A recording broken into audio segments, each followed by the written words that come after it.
Matthew, our time is just about up here, for at least your time here. What did we learn from this? I mean, why cross-examine this witness? I mean, maybe I missed something here. Well, that's what I'm thinking. Maybe I missed something. Maybe Mr. Goldpa's had a tough day and he just needs to vent a little bit. I don't know. Look, either they killed him for good reason, or they killed him because it was an unbelievable tragedy. What in the world, which car has to do with what, has nothing to do with this. This witness means nothing. We have to find out. Look, we know there was cocaine in his hand. I think the only avenue left are the keys. Now, where are the keys? Did they have the blood of one of the police officers on it? Is there something to substantiate their claim that they felt that he was using it as a weapon? Yeah. That's what we have to know about. Why was he hit 14 times?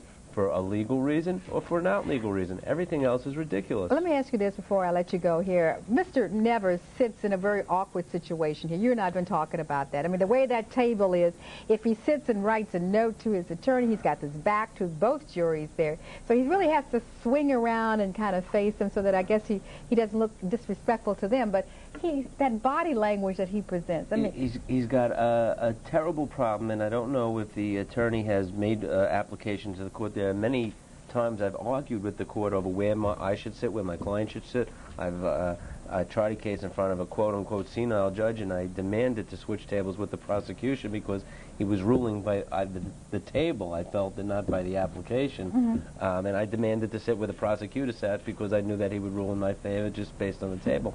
But in any event, and this is true, in any event, Mr. Nevers has a very tough-looking face, and I mentioned to you during the break, this would be a perfect Roy Black type of opening. Here's a guy who, I don't know if the public can see the picture they show, we'll show on that break. Yeah. He looks really toughened. He looks like a gangster, a mobster.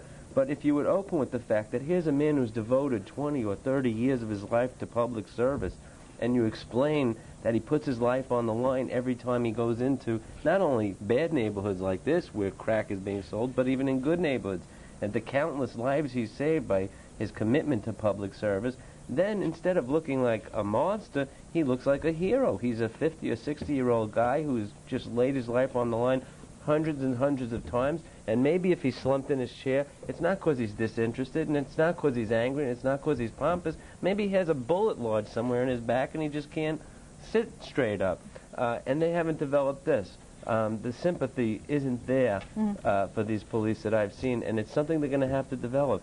Well, sir, something we have to develop is another occasion for you to come back here, and I look for that occasion when that occurs. Okay, as soon as I calm down from this, I'll give you a call.